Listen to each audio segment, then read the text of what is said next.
This is a story that begins with what should have been a happy, joyful family holiday.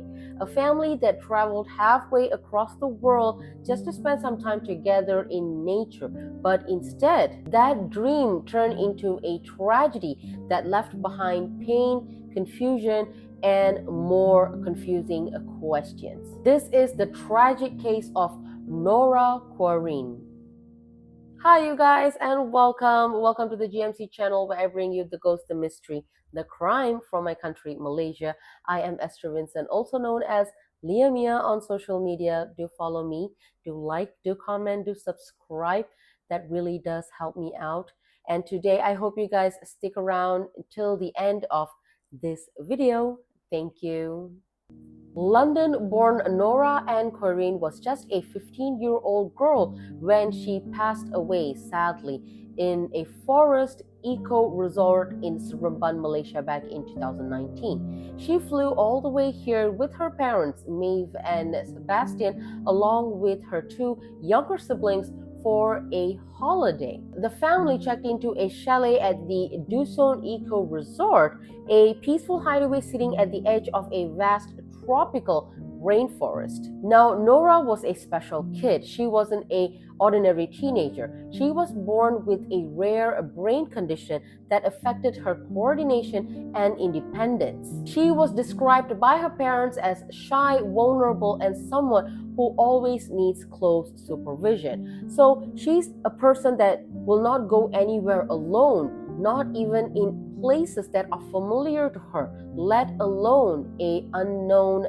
rainforest. But then something strange happened on the first night of their stay in Malaysia. Nora's mother, Maeve, later told the media that at that night she has a faint recollection of hearing unusual noises inside their chalet. She described the sound as muffled noises or muffled sound, almost like whispers. She said that it felt as if though there were two individuals in their chalet moving things around and sort of speaking to each other in very hushed, muffled whispers. At that time, she didn't think much of it as she was very tired. Everyone in her family was sound asleep because they were all tired. They just traveled a very long way. So she herself slowly drifted back to sleep. But the next morning, Nora, her daughter, she was gone. Her bed was empty. The window in their chalet was wide open and there was no signs of Nora anywhere. The Quoirins raised alarm immediately, and what followed after was one of the largest search operations Malaysia had ever seen. Hundreds of police officers, firefighters, volunteers, even search helicopters and search dogs combed the rainforest. For days, they scoured the hills, rivers, ravines around the Dusun resort. But there was nothing. There was no trace of Nora anywhere until the 10th day. Sadly, that's when her unclothed body was discovered deep in the jungle. She was barefoot, dressed only in her undergarments, and she was lying near a stream in a hilly area with a ravine. The place was about 2 kilometers away from the Dusun resort, the resort that she was staying with her parents. It was devastating. For 10 days, her parents, her siblings, her family was holding on to hope, calling out her name, praying that she would be found alive, and now their hopes were shattered when their worst fear came true. When the post-mortem was carried out on Nora's body, all the findings only deepened the mystery. The autopsy revealed that Nora had only died about 2 to 3 days before her body was discovered, which means she had been alive for more than 7 days while the intensive search was ongoing. She had suffered internal intestinal damage. The cause of her death was ruled as upper gastrointestinal bleeding due to duodenal ulcer made worse by starvation and prolonged stress. Poor thing, I feel so bad for her. She was a special kid and she starved to death.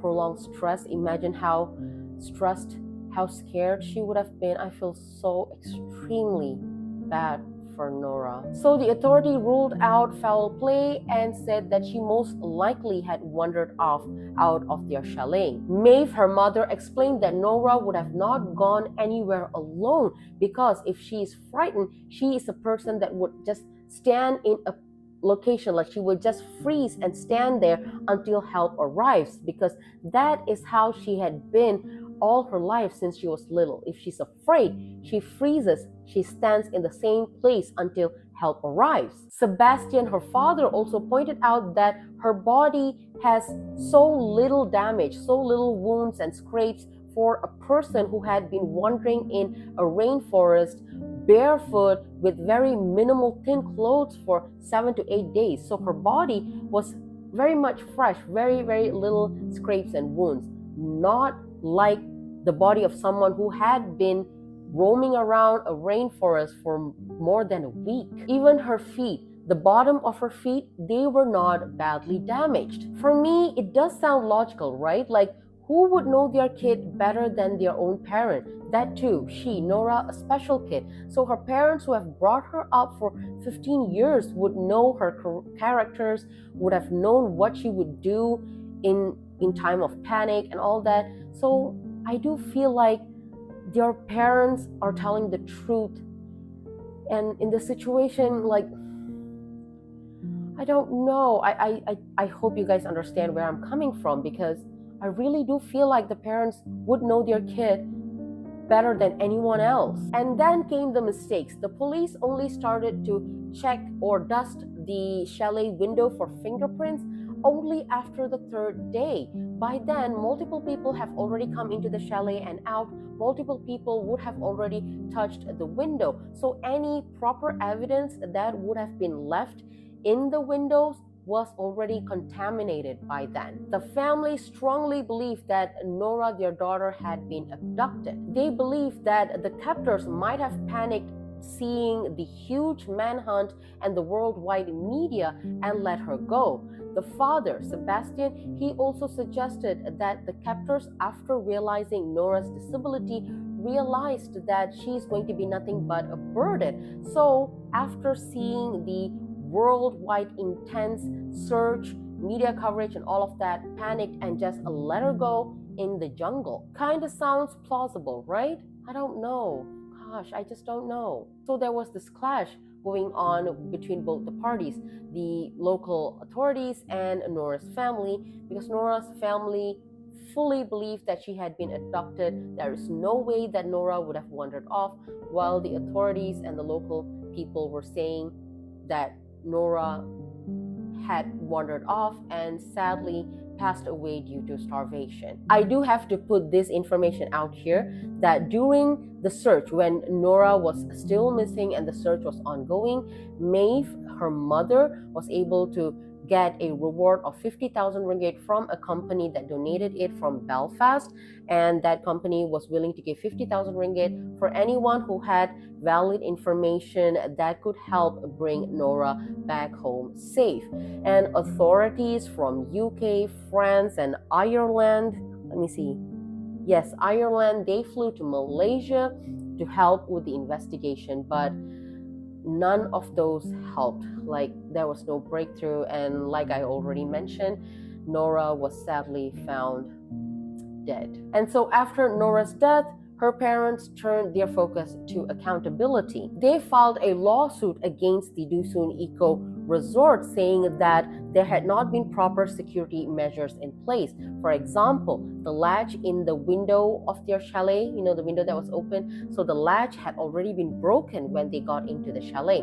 Because the latch was broken, the window could have been opened from the outside, so anyone from outside or inside could have an access into the chalet. They also mentioned that the parts of fencing around the property were damaged. For the Quoirins, it was just unthinkable that their vulnerable daughter could simply disappear under such circumstances. Then in 2021, there was a shift. A Malaysian High Court judge overturned the earlier misadventure ruling, saying the coroner had been wrong to conclude Nora had simply wandered off.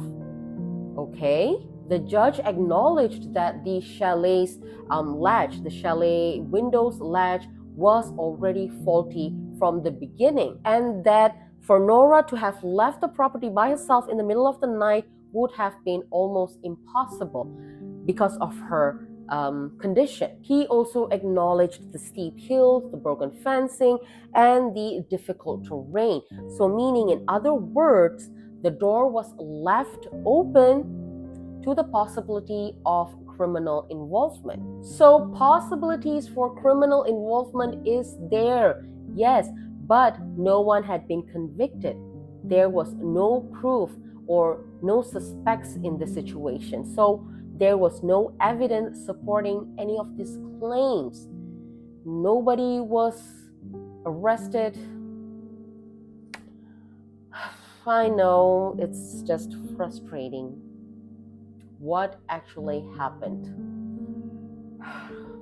Even though years have passed since Nora's disappearance and death, the pain has not eased. In late 2023, Nora's parents were shocked to discover that a documentary about their daughter had been aired in Malaysian national television without their knowledge or consent. They said that they were devastated, but not because of the deeply personal images that was shown, but the program sorta ignored all the deep, important questions that were still haunting them. Documentary, they said, was focused very much on details that was already known, details that was already out there, and missed all the important details. Example, how could a child like Nora, born with mental and physical challenges, have possibly gone out to the forest in pitch darkness without anyone with her, by herself, all alone? Why wasn't there any proper investigation into the physical evidence, like